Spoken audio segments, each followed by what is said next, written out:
cruising in or out of Yokohama and want to see what this exciting city has to offer, we've got you covered.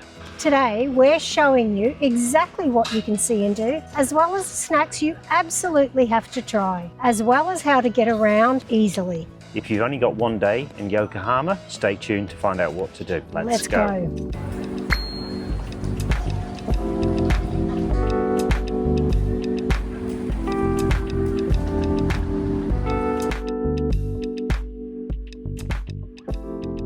Yokohama's Chinatown is the largest in Japan. And was started in 1859 when Yokohama became an international trading port. And if you're going to spend some time in Chinatown, bring your spare stomach because there's over 500 restaurants, shops and street stalls to try food at. And we're going to go and explore them now. It's an easy 15-minute walk from the cruise terminal to Chinatown.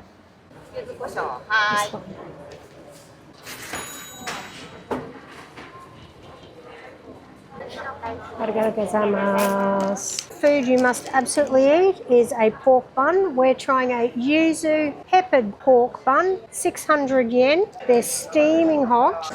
There's the meat. Yep. I got the bun. Citrusy taste of the yuzu. It's delicious. Not going to say anything about second-hand food. The bread is very, very soft, really nice. It's definitely a different sort of pork bun with the yuzu in it. Really good. Use Google Translate on your phone to do the photo so that you know what you're eating. Shark fin pork bun, butterman, no idea, or the yuzu pepper pork bun that we had.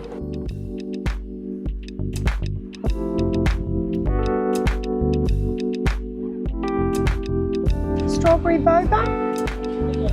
Strawberry pearl milk, medium, please. Boba tea. This one's a strawberry milk boba.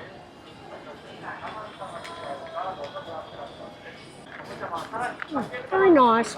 It's like a strawberry milkshake with chunks. 600 yen for a medium. Delicious. Taiwanese bun. Hey. This one is a Taiwanese pork pepper bun. 500 yen. It's not particularly big, but I'm pretty sure it's going to be delicious. Oh, I might take that back. It looks green and gooey.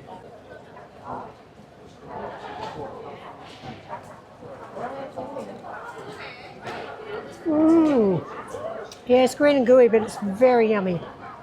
All right, my turn. Really nice. I wouldn't say very peppery, but very tasty. With the baked outside, it's not quite as fluffy as the other pork bun, but still very nice.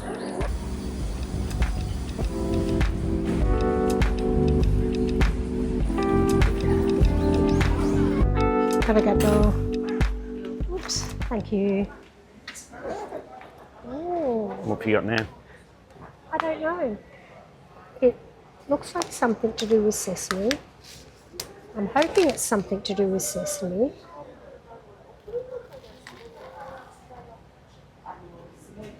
It's sweet. I think it's a sesame ball. Oh, with red bean paste. Doesn't taste like red bean. It's nice. It's only 100 yen. It's a bargain. Try one of these. They're good. Definitely red bean paste. It's nice. It's all right. It's very sweet.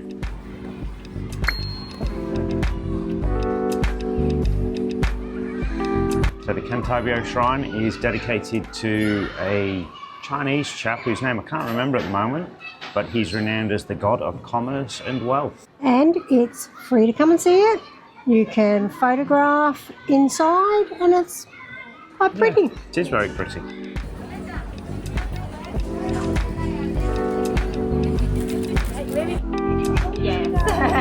Thank you. Arigatou gozaimasu. Just when we thought we'd stop eating, we found a kawaii bun, except it looked happy in the picture. This one looks sad. He's got a sad face. It's a boiling hot chocolate steamed bun. Never tried. a steamed bun that's not been pork or savoury. This is what it's like in the middle. I hope you can see the steam coming off it. Let's just say the chocolate's not Nutella. It's sort of a bean pasty chocolate. 5 out of 10. Oh, it's not that bad, Tanya. It's more of a custard than like a Nutella or something. It's fine. Nothing wrong with it.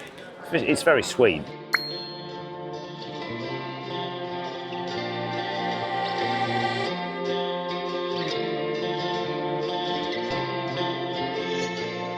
If Chinatown's not your thing, an easy 10-minute walk from the port is the red brick warehouses.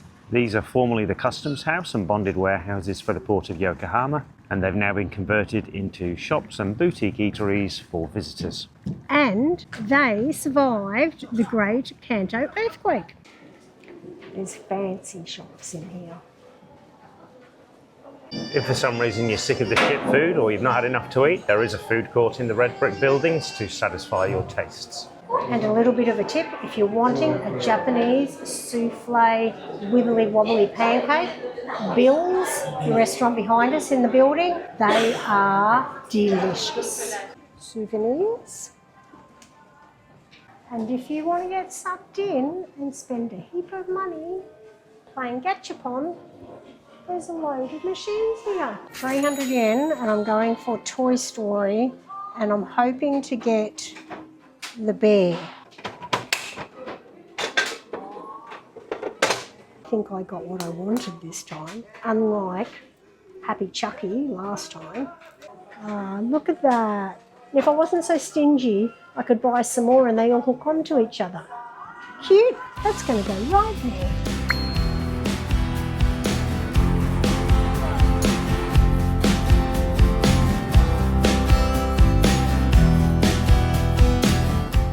About a 10-minute walk from the red brick warehouses is the Cup Noodle Museum.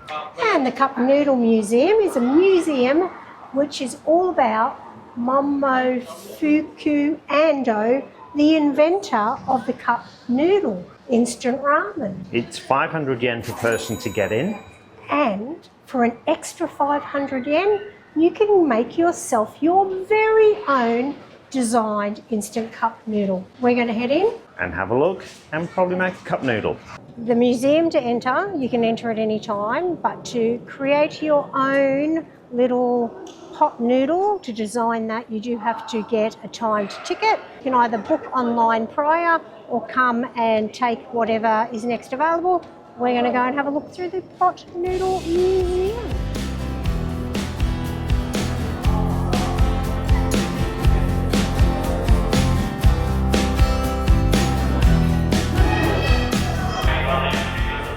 One of your favourites. My favourite. And here's a hint if you're coming. If you want English, bring your own earphones because there's an audio tour that you can QR code. Space ramen. First went up in the space shuttle in, I'm not sure when, but Nissan invented space ramen. Momofuku Ando Says that a strong and healthy body depends on a wise diet. cup noodles. And we're about to make our own very own cup noodles.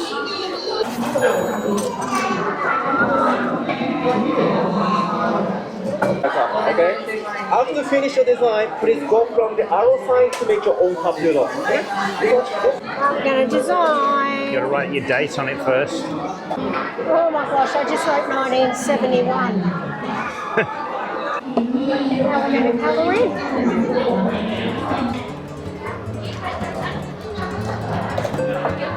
Like and subscribe.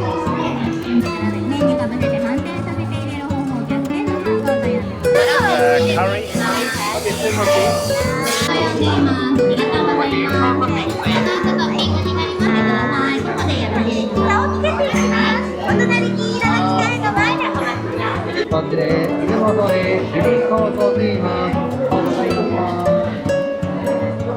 Arigato.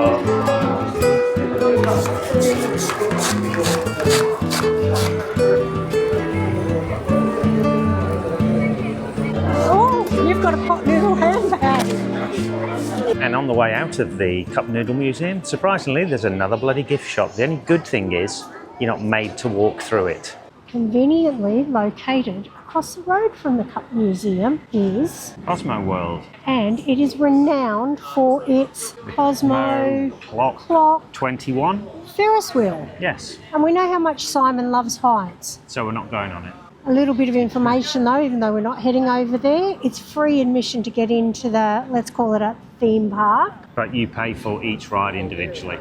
Not sure what the cost of the rides are, but now you know. And that's just a few easy things to do independently in Yokohama during a cruise port stop. If you want to know exactly how to get from Yokohama Cruise Port into Tokyo, make the most of just one day there, including the easiest transport options and the must-see sites, hit that subscribe button because we've got a video coming soon that covers it all. If you're stopping here on a cruise, we hope this video has helped you plan your day and shown you just how easy Yokohama is to explore on your own. If you enjoyed coming along with us, we'd really appreciate it if you gave this video a like and hit that subscribe button to join our travel community. Thanks for watching, and we'll see you in the next video.